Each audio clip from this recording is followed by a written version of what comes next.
22 जनवरी 2024 भारतवर्ष के लिए एक ऐतिहासिक दिन होने वाला है, क्योंकि इस दिन अयोध्या में रामलला विराजेंगे और भाजपा उत्तर प्रदेश से अपनी भारी जीत के प्रति पूर्णतः आश्वस्त होकर अब शायद दक्षिण विजय की तैयारी में जुट जाए।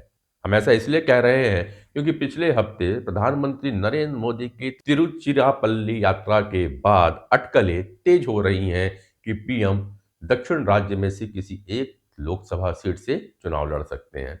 चर्चा यह है कि प्रधानमंत्री 3 निर्वाचन क्षेत्र कोयंबटूर, रामनाथपुरम या कन्याकुमारी में से किसी एक जगह से चुनाव लड़ सकते हैं, तो दूसरी सीट उनकी उत्तर प्रदेश से होगी, जो संभवतः वाराणसी या फिर अयोध्या हो सकती है। पिछले 20 सालों में बीजेपी तमिलनाडु में से केवल एक लोकसभा सीट 2014 के लोकसभा चुनाव में कन्याकुमारी ही जीत पाई थी। 39 सांसदों के साथ तमिलनाडु लोकसभा सीटों के मामले में उत्तर प्रदेश, महाराष्ट्र, पश्चिम बंगाल के बाद में चौथा सबसे बड़ा राज्य आता है। यह देश में बीजेपी के सबसे कमजोर राज्यों में से भी एक है। 30% से अधिक ईसाई आबादी वाले कन्याकुमारी में बीजेपी का प्रयोग कितना सफल होगा, यह ईसाइयों के मध्य भाजपा की पहुंच पर भी निर्भर करेगा। चर्चा तो रामनाथपुरम निर्वाचन क्षेत्र को लेकर के भी जोरों पर है, जहां बड़ी संख्या में मुस्लिम आबादी है और देश के 12 ज्योतिर्लिंगों में से एक रामनाथ स्वामी रामेश्वरम मंदिर भी वही है, जो हिंदुओं के लिए एक महत्वपूर्ण तीर्थ स्थल माना जाता है। 2019 के चुनावों में भाजपा यहां पे दूसरे स्थान पर रही थी।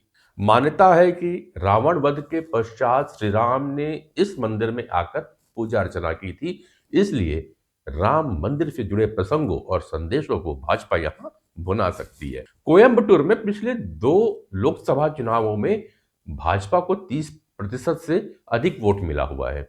1990 के दशक में सांप्रदायिक ध्रुवीकरण का इतिहास भी रहा है।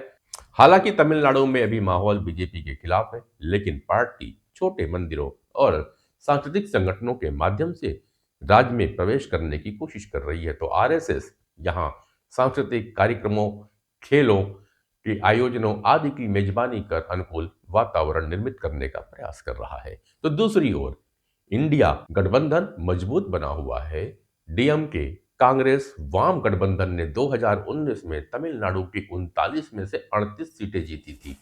लोकसभा में सेनगोल को स्थापित करने पर जोर देने से लेकर पीएम मोदी के लगातार तमिलनाडु दौरे और डीएमके के साथ बढ़ती वैचारिक लड़ाई, ये सभी संकेत बताते हैं कि बीजेपी अब दक्षिण के राज्यों में एक बड़ा कदम उठाने जा रही है।